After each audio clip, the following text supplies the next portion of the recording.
Hello dear students, welcome back to organise knowledge channel. और आज की जो वीडियो है उसमें डिस्कस करेंगे worksheet number 63 for class 9th।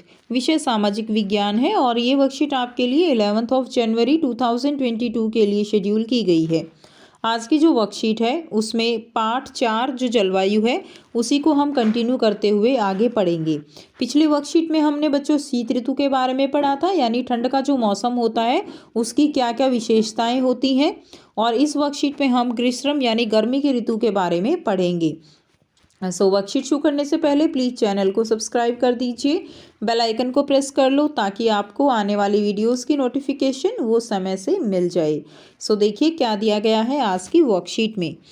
सो ग्रीष्म ऋतु सूर्य के उत्तर की ओर आभासी गति के कारण भूमंडलीय ताप पट्टी के उत्तर की ओर जो है क्या हो जाता है, पट्टी की उत्तर की तरफ जो है वो खिसक जाती है।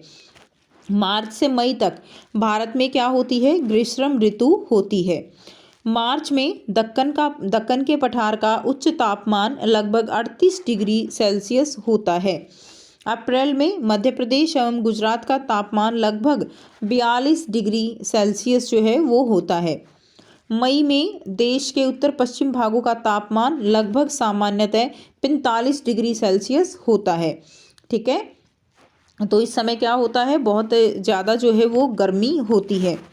प्रायद्वीपीय भारत में समुद्री प्रभाव के कारण जो है वहाँ पर क्या होता है, तापमान कम होता है, यानी वहाँ पर इतनी ज़्यादा गर्मी नहीं होती जितनी कि जो उत्तर वाला जो एरिया है उसमें होती है।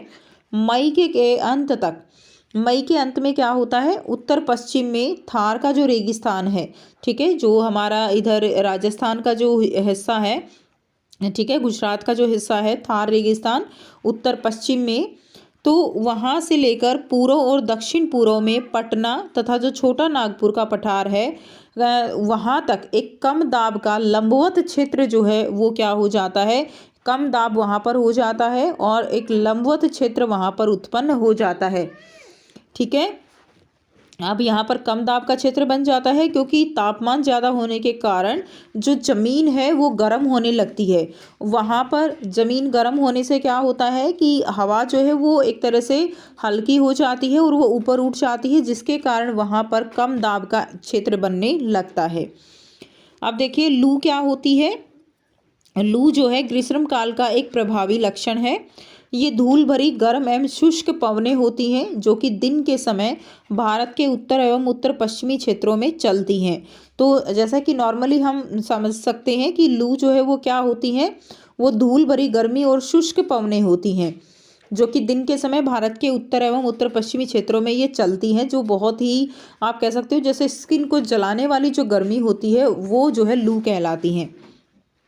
उत्तरी भारत में मई के महीने के दौरान सामान्यतः धूल भरी आंधियाँ आती हैं और ये आंधियाँ अस्थायी रूप से आराम पहुंचाती हैं क्योंकि क्या होता है ना, ये तापमान को कम कर देती हैं तथा अपने साथ ठंडी समीर और हल्की जो है वर्षा लेकर आती हैं। और वैशाख के महीने में होने के कारण पश्चिम बंगाल में इसे काल वैशाखी कहा जाता है।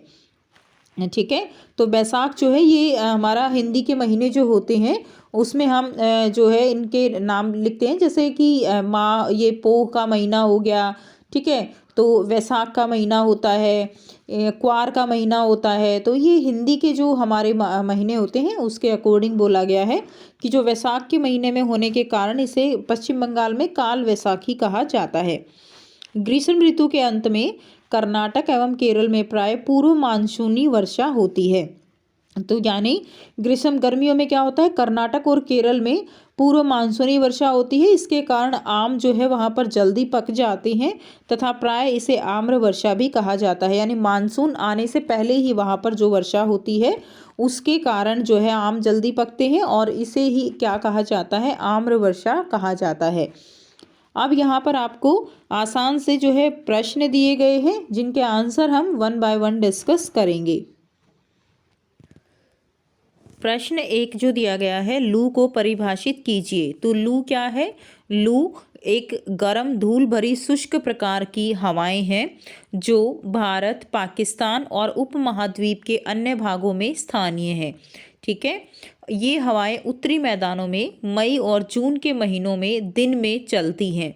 तो ये आपको जो है लिख देना है, जो कि क्या है, गर्म धूल भरी शुष्क प्रकार की पवनें हैं, हवाएं हैं। प्रश्न 2 है, ग्रीष्म काल में उत्तर भारत में धूल भरी आंधियां किस प्रकार आराम पहुंचाती हैं। तो उत्तरी भारत में मई महीने के दौरान सामान्यतः धूल भरी आंधियां आती हैं। ये आंधियां अस्थायी रूप से आराम पहुंचाती हैं, क्योंकि ये तापमान को क्या कर देती हैं, तापमान को कम कर देती हैं और अपने साथ ठंडे समीर एवं हल्की वर्षा ये लेकर आती हैं। प्रश्न 3 है, प्रायद्वीपीय भारत का तापमान गर्मियों में कम रहता है, क्यों। ठीक है, तो इसका आंसर क्या रहेगा, प्रायद्वीपीय भारत में समुद्री प्रभाव के कारण तापमान कम होता है। तो समुद्र का प्रभाव होता है जिसके कारण वहाँ पर तापमान कम रहता है। नेक्स्ट देखिए, प्रश्न 4 है, काल डैश पश्चिम बंगाल में मई में आने वाला तूफान है। तो मई में जो गर्जना होती है, ठीक है, बादल गरजते हैं, हल्की बौछारें होती हैं, तो जो वो उस तरह का जो तूफान आता है उसको क्या कहा जाता है, पश्चिम बंगाल में काल बैशाखी कहा जाता है। प्रश्न 5 है, आम्र वर्षा डैश और डैश में पूर्वी मानसून पूर्व कर्नाटक में पूर्वी मानसूनी वर्षा है। ठीक है, तो ये जो है क्या है, आम्र वर्षा केरल और कर्नाटक में पूर्व मानसूनी वर्षा है। तो ये पूर्व हो जाएगा आपके लिए, पूर्व मानसूनी वर्षा है ये। ठीक है, तो ये आप कर लेंगे, तो यहाँ से आप इसके आंसर लिख लेंगे। तो ये थी स्टूडेंट्स आपकी आज की एसएसटी की वर्कशीट। आई होप सभी बच्चों को ये क्लियर है, और अगर आपको वीडियो अच्छी लगी तो वीडियो को ज़रूर से लाइक कर दीजिए, शेयर कर दीजिए और चैनल को सब्सक्राइब कर लीजिए। सो थैंक्स फॉर वॉचिंग, मिलते हैं नेक्स्ट वीडियो में नेक्स्ट वर्कशीट के साथ। Take care, bye bye.